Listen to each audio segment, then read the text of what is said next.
Okay, so speaking of quarterbacks, we have one important matter to discuss to end the show. I don't really know how important the matter is, but this guy, he cannot keep his mouth shut. He really cannot keep his mouth shut.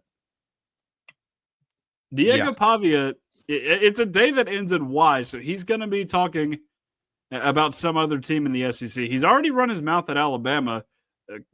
I don't know if you guys saw earlier today, Bama had another quarterback that it's going to see this season run its mouth at it, and Thomas Castellanos basically saying Nick Saban can't save you anymore to Pete Nakos of On 3. Really smart decision there. But, of course, Diego Pavia said Vanderbilt will run Tennessee this season. Is there a guy in SEC football that overestimates his self-importance more than Diego Pavia right now? It sure doesn't seem like it with a quote like that. I mean, we're talking about a guy that is a glorified triple option quarterback. Talking about how he wants to blow Tennessee out of the water. I don't get I don't get where that is coming from, why he would say that, especially considering the fact that he went 8 of 17 throwing the ball against Tennessee last season, lost that game 36-23. And like outside of Alabama, I get it. You know, you can run your mouth at Alabama all you want. You beat them. That's cool. Who else did they beat last season? They beat a 6-win Virginia Tech team that, I mean, equates to roughly a 4-8 SEC team.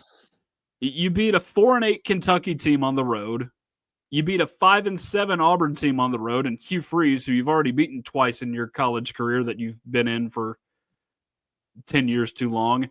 And then you beat Georgia Tech, which averages out to probably a 5-7 SEC team. Nobody is going to be surprised by Vanderbilt this season. Everybody knows what Vanderbilt has going into this season now. You know, the book is out on Diego Pavia. It happened to Josh Heupel too. Tennessee wasn't surprising anybody in 2023. And I mean, you look at Vanderbilt's road schedule, other than Virginia Tech at the beginning of the season, I don't think they win an SEC road game, to be completely honest. I mean, the easiest one on paper is probably Tennessee. I'm sure Tennessee will be ready for that game. You've got South Carolina on the road, who they have not beaten in like 15 or 16 years now. You've got Alabama on the road, which you better believe Diego Pavia is a swear word in the facilities there in Tuscaloosa. And then you've got Texas on the road, who everybody seems to be all high on. So I just don't see a way at all in which they win more than like 6 or 7 games this season. And again, they're not taking anybody by surprise. And he didn't just say things about Tennessee and Alabama either.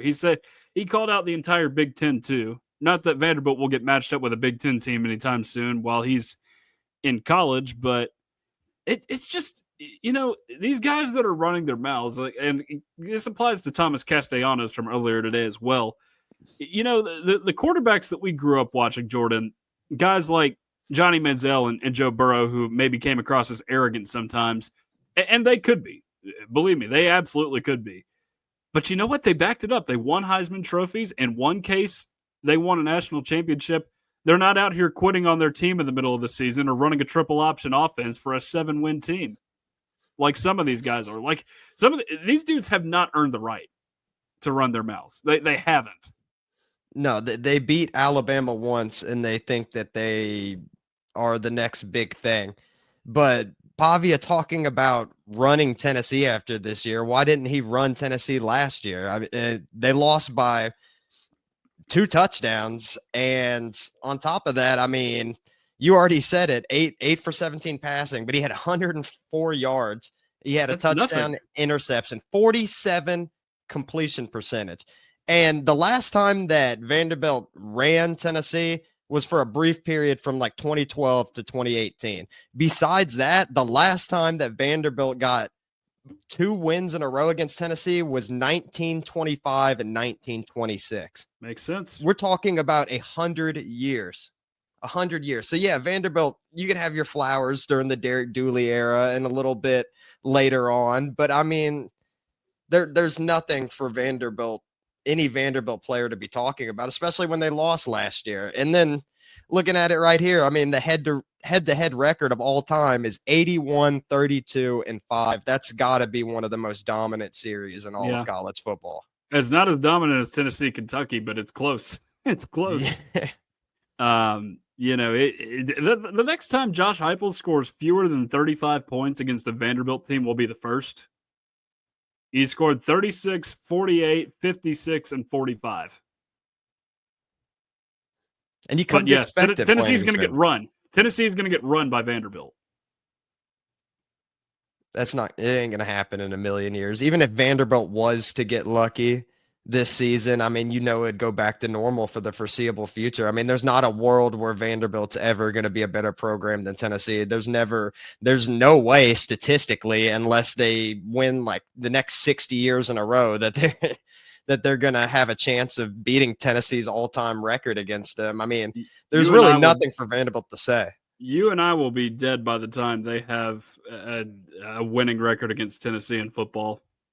Not to get morbid, but it's the truth. We'll be dead for 200 years if the world's still around in 200 years. I mean, I bet you the world ends before Vanderbilt has a winning record against Tennessee. And you can say the same about Kentucky too. I mean, they're not going to have a winning record against Tennessee for probably ever.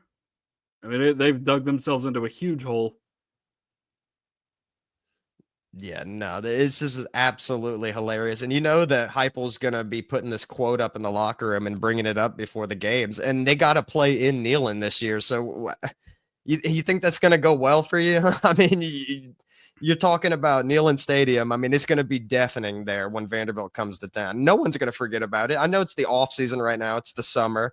It's easy for other people to forget, but Tennessee fans aren't going to forget. The Tennessee roster's not going to forget, and Josh Heupel's not going to forget.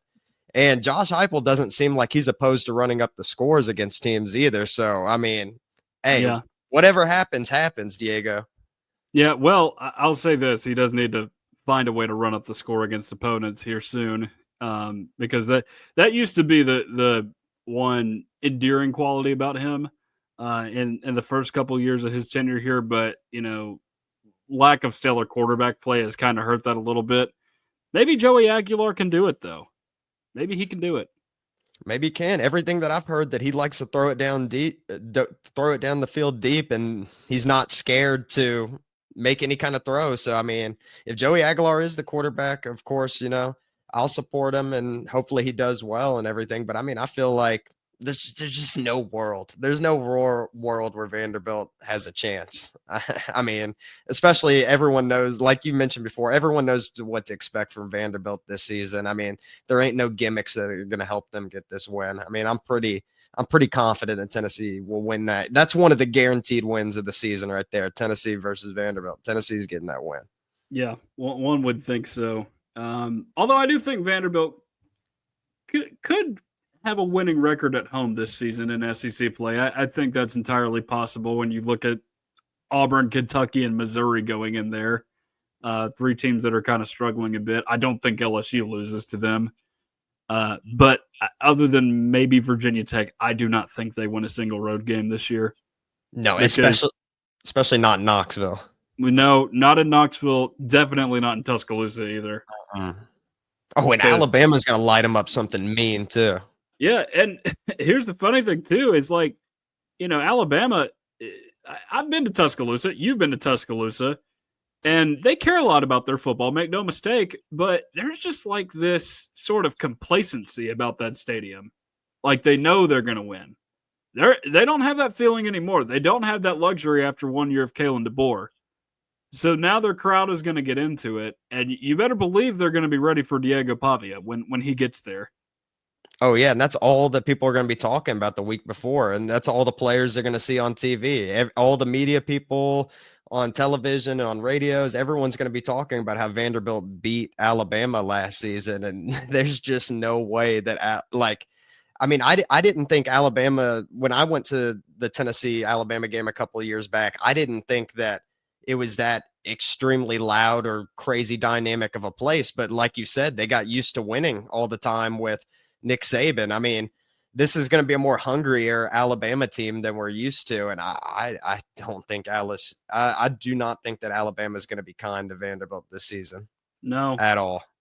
Definitely will not be kind. They shouldn't be. Absolutely shouldn't be kind to them. And it's when you slip up for the first time, was it 40 years, I think, that they hadn't lost to them? Vanderbilt hadn't lost, or Bama hadn't lost to Vanderbilt. There's only I think it was like the 70s or something. Yeah, and there's only a few times total that it's happened. It's the same thing with Kentucky. They've hardly ever lost to Kentucky, which makes sense because they're on two completely opposite sides of the spectrum historically. Yeah, I think. I mean, if Diego keeps running his mouth, and if any other Vanderbilt players want to run their mouth, I think they're in for a rude awakening this year. Yeah, did we just forget to media train these guys? I mean, maybe Vanderbilt needs this kind of energy. I did see somebody put out like a column on this or something. May have just been a Twitter post that Vandy needs Diego Pavia's energy. And you know, they do need to inject some life into that program because it's been dead for pretty much all of college football history. But Florida State, though, I don't know if that's the right time to do it. Yeah, no, especially Florida State too, man. I mean, that's arguably worse. I mean, at least Florida State's a historic program, but I mean, man, was that a huge fall off that they went through last season? It was the biggest fall off ever, right? Yeah, I would think so. I've never seen a team go 13 or 13-1 to what was that, 2-10 last season? Yeah, I think so. Like that, that's like a 10 loss differential right there. Yeah, huge difference.